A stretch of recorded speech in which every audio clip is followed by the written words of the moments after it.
सर्वोत्तम अनुभव के लिए हम आपको हेडफोन का उपयोग करने की सलाह देते हैं। क्लर्क की मौत, अंतोन चेखव।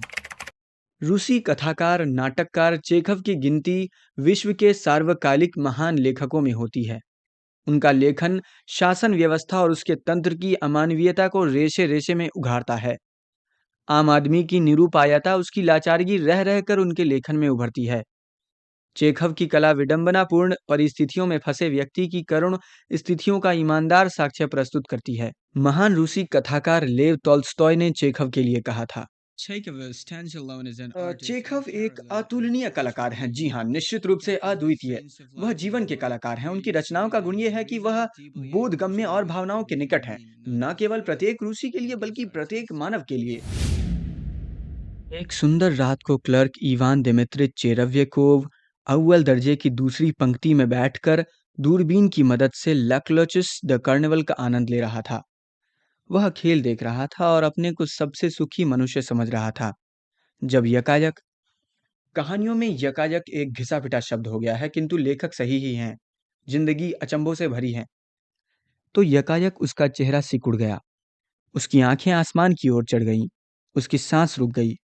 वह आंखों से दूरबीन हटाकर अपने स्थान पर दोहरा हो गया और आग छी कहने का मतलब यह कि उसे छींक आ गई। यूं तो हर किसी को जहां चाहे छींकने का हक है। किसान, थाने का दरोगा, यहां तक कि पीरवी काउंसिल के मेंबर तक छींकते हैं। हर कोई छींकता है, हर कोई। चेरव्यकोव को इससे कोई झेप नहीं लगी। रुमाल से उसने अपनी नाक पोंछी और एक शिष्ट व्यक्ति होते हुए अपने चारों तरफ देखा कि कहीं उसकी छींक से किसी को असुविधा तो नहीं हुई। और तभी वह सचमुच झेप गया, क्योंकि उसने एक वृद्ध व्यक्ति को पहली पंक्ति में अपने ठीक आगे बैठा हुआ देखा, जो अपनी गंजी खोपड़ी और गर्दन को दस्ताने से पोंछ रहा था और कुछ बड़बड़ाता जा रहा था। चेरव्यकोव ने उस बूढ़े को पहचान लिया कि वह यातायात मंत्रालय के सिविल जनरल ब्रिजलोव हैं। चेरव्यकोव ने सोचा, मैंने उनके ऊपर छींका है। वह मेरे अफसर नहीं है, यह ठीक है, किंतु तब भी ये कितना भद्दा है। मुझे माफी मांगनी चाहिए। हल्के से खांसकर चेरव्यकोव आगे झुका और जनरल के कान में फुसफुसाया, मैं क्षमा प्रार्थी हूँ महानुभाव, मैं छींका था, मेरा मतलब यह नहीं था कि। जनरल ने कहा, हाजी कोई बात नहीं। चेरव्यकोव ने कहा, कृपया मुझे क्षमा कर दें, मैं यह जानबूझकर नहीं हुआ था।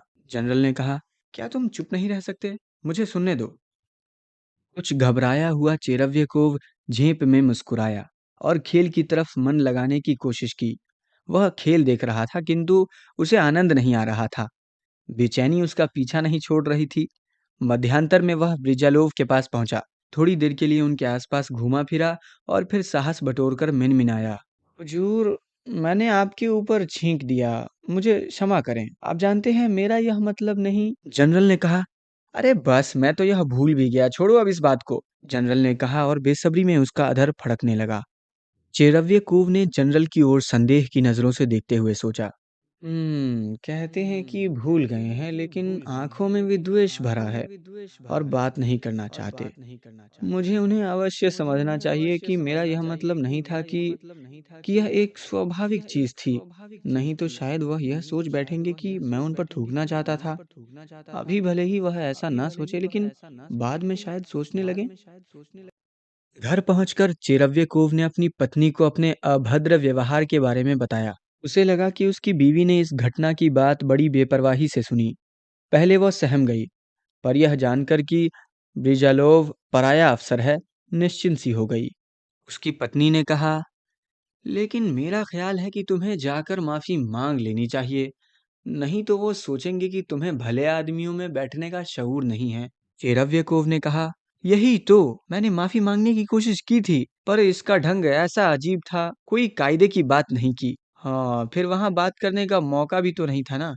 अगले दिन चेरव्यकोव ने नई वर्दी पहनी, बाल कटवाए और ब्रिजालोव से माफी मांगने गया। जनरल का मुलाकाती कमरा प्रार्थियों से भरा हुआ था और जनरल खुद अपनी अर्जियां सुन रहा था। उनमें से कुछ से बात करने के बाद जनरल की निगाह उठी और चेरव्यकोव के चेहरे पर जा अटकी। क्लर्क ने कहा, हुजूर, कल रात ऑर्केडिया में अगर आपको याद हो, मुझे छींक आ गई थी और ऐसा हुआ, मैं क्षमा चाहता। जनरल ने कहा, उफ, क्या बकवास है। ये कहते हुए जनरल दूसरी आदमी की ओर मुड़ा। डर से पीले पड़ते हुए चेरव्यकोव ने सोचा, मेरी बात सुनते नहीं हैं, इसका मतलब है वो मुझसे नाराज हैं। बात यहीं खत्म नहीं की जा सकती। मुझे यह बात उन्हें समझा ही देनी चाहिए। जब जनरल अंतिम प्रार्थी से बात करके अपने निजी कमरे की ओर जाने के लिए मुड़ा, चेरव्यकोव उनके पीछे भिनभिनाता हुआ जा पहुंचा।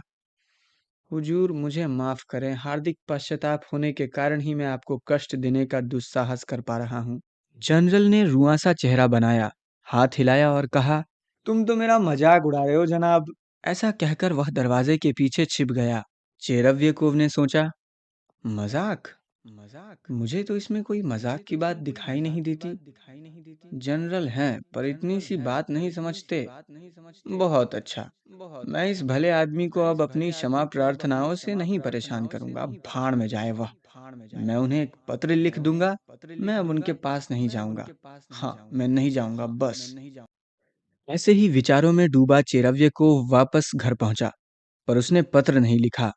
उसने बहुत सोचा विचारा, लेकिन वह यह नहीं तय कर पाया कि बात किन शब्दों में लिखी जाए। अतः अगले दिन फिर उसे मामला साफ करने के लिए जनरल के पास जाना पड़ा। चेरव्यकोव ने कहना शुरू किया, श्रीमान, मैंने कल आपको कष्ट देने की जो हिम्मत की थी। अब जनरल ने उस पर प्रश्न सूचक निगाह डाली।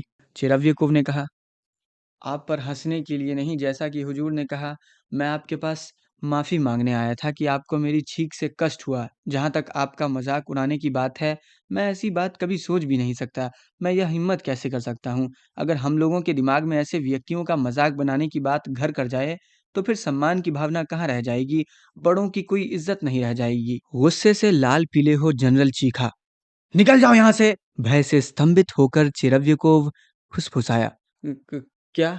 पैर पटकते हुए जनरल ने दोहराया, निकल जाओ। चिरव्यकोव को लगा जैसे उसके भीतर कुछ टूट सा गया। लड़खड़ाते हुए पीछे चलकर वह दरवाजे तक पहुंचा। दरवाजे से बाहर आया और सड़क पर चलने लगा। वह न कुछ देख रहा था, न कुछ सुन रहा था। संज्ञा शून्य, यंत्र चालित सा वह सड़क पर बढ़ता गया। घर पहुंचकर वह बिना वर्दी उतारे जैसे का तैसा सोफे पर लेट गया और मर गया।